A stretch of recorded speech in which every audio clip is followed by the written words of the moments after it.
নমস্কার বন্ধুরা, আপনারা দেখছেন অল টাইম আপডেট। অন্নপূর্ণা ভান্ডারের টাকা কি এখনো আপনার অ্যাকাউন্টে ঢোকেনি? আগে নিয়মিত টাকা পেলেও হঠাৎ কেন বন্ধ হয়ে গেল? নতুন আবেদন করার 1-2 মাস পরেও কেন টাকা আসছে না? আজকের এই ভিডিওটিতে সব প্রশ্নের উত্তর জানাবো। এই ভিডিওটি শেষ পর্যন্ত অবশ্যই দেখুন। অনেক আবেদনকারী এখন অভিযোগ করছেন যে অন্নপূর্ণা ভান্ডারের টাকা এখনো তাদের অ্যাকাউন্টে জমা পড়েনি, তবে এর পেছনে কয়েকটি গুরুত্বপূর্ণ কারণ হতে পারে। চলুন দেখে নেওয়া যাক কারণগুলো কি।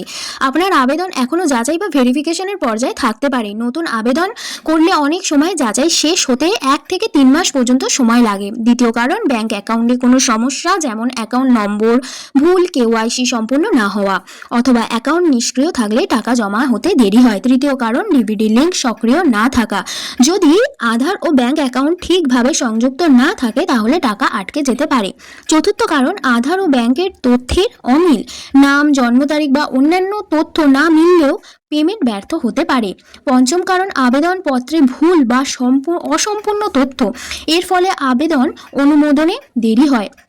আর যারা আগে টাকা পেতেন এখন পাচ্ছেন না, তাদের ক্ষেত্রেও কেওয়াইসি আপডেট না থাকা, ব্যাংক অ্যাকাউন্ট পরিবর্তন হওয়া অথবা সরকারি যাচাইয়ের কারণে কিছু সময়ের জন্য টাকা আটকে যেতে পারে।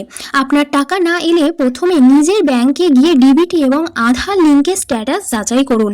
এরপর আবেদনপত্রের তথ্য সঠিক আছে কিনা দেখে নিন। প্রয়োজনে সংশ্লিষ্ট ব্লক অফিস বা পুরসভার যোগাযোগ করে আপনার আবেদনটির বর্তমান অবস্থা জেনে নিন।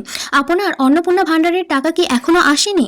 কত মাস ধরে অপেক্ষা করছেন? কমেন্টে অবশ্যই লিখে জানান। ভিডিওটি ভালো লাগলে একটি লাইক করুন, বন্ধুদের সঙ্গে শেয়ার করুন এবং সরকারি প্রকল্প ও চাকরির এমনই নির্ভরযোগ্য আপডেট সবার আগে পেতে আমাদের চ্যানেল অল টাইম আপডেট চ্যানেলটিকে সাবস্ক্রাইব করে পাশে থাকা বেল আইকনটি সঙ্গে সঙ্গে প্রেস করুন। দেখা হবে পরের ভিডিওতে। Thanks for watching.